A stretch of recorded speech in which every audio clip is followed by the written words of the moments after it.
امام طوس رحمۃ اللہ علیہ نے ایک واقعہ نقل کیا، فرماتے ہیں کہ ایک شخص کے 4 بیٹے تھے۔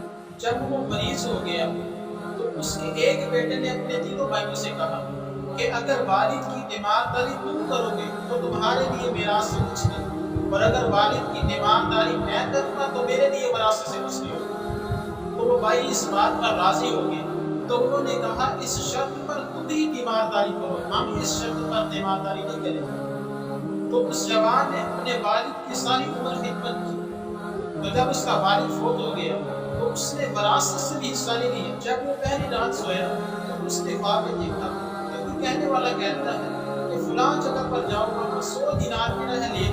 تو اس جوان نے پوچھا کیا اس میں برکت ہے؟ تو اس نے کہا نہیں، اس میں برکت نہیں۔ تو جب اس کو بیدار ہو اپنی بیوی کو بتایا تو بیوی نے کہا کہ جاؤ لے آؤ، اس سے ہماری معیشت کچھ ہو جائے گا، تو اس سے مجھے لباس خرید کر دے گا۔ اس جوان نے کہا میں ایسا دینار نہیں دوں گا جس میں برکت نہیں۔ تو دوسری رات جب سویا تو اس نے خواب میں دیکھا، تو کہنے والوں سے کہتا ہے فلاں جگہ پہ جاؤ، وہاں 10 دینار پڑے ہیں، اٹھا لو۔ تو اس نے بھی یہی سوال کیا کیا اس میں برکت ہے؟ تو اس نے کہا نہیں، اس میں برکت نہیں۔ تو جب صبح کو بیدار ہو اس نے اپنی بیوی کو بتایا تو بیوی نے پھر یہی مشورہ دیا کہ جا کے لے آؤ۔ تو اس نے کہا میں ایسا دینار نہیں دوں گا جس میں برکت نہیں۔ جب تیسری رات کو سویا تو اس نے خواب میں دیکھا کہ ایک شخص اسے کہتا ہے کہ فلاں جگہ پر جاؤ، وہاں 1 دینار پڑا ہے، اس سے اٹھا لو۔ تو جوان نے پھر یہی سوال کیا کہ کیا اس میں برکت ہے؟ تو اس نے کہا ہاں اس میں برکت ہے۔ تو جب صبح بیدار ہوتا ہے وہاں سے جا کر 1 دینار لیتا ہے، اس کو لے کر بازار کی طرف چل پڑتا ہے۔ بازار میں جاتا ہے کہ ایک شخص مچھلیاں فروخت کر رہا ہے، اس کے پاس صرف 2 مچھلیاں ہیں۔ یہ اس سے پوچھتا ہے کہ ان کی قیمت کیا ہے؟ وہ کہتا ہے 2 مچھلیاں 1 دینار کی ہے۔ تو یہ جوان 1 دینار دیتا ہے، 2 مچھلیاں لے کر اپنے گھر آ جاتا ہے۔ جب گھر آ کر اس مچھلیوں کا پیٹ چاک کرتا ہے، ہر مچھلی کے پیٹ سے ایک ایسا موتی نکلتا ہے جو لوگوں نے کبھی نہیں دیکھا، ایسا نایاب موتی نکلتا ہے۔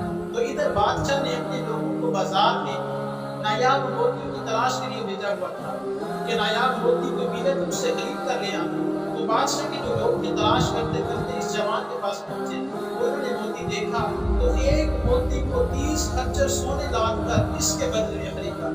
اس کو لے کر بادشاہ کے پاس گئے تو بادشاہ نے موتی کو بڑا ہی پسند کیا۔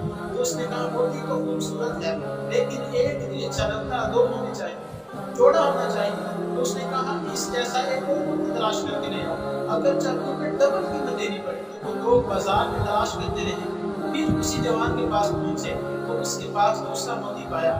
تو اس کو کہا کہ یہ ہمیں بیچ دو، ہم اس کی پہلے سے ڈبل قیمت ادا کریں۔ تو جوان نے کہا واقعی؟ اس نے کہا ہاں ہم ڈبل قیمت دیں گے۔ تو اس نے ڈبل قیمت لے کر اس موتی کو دے دیا۔ تو وہ بادشاہ کے پاس موتی، یہ شخص کتنا مالدار ہوگی، اس کی وجہ کیا تھی کہ اس نے اپنے والد کی خدمت کو زیادہ کی تھی۔ اس نے یہ کہا کہ میں وراثت سے کچھ نہیں لوں گا لیکن مجھے اپنے والد کی خدمت کرنے دو۔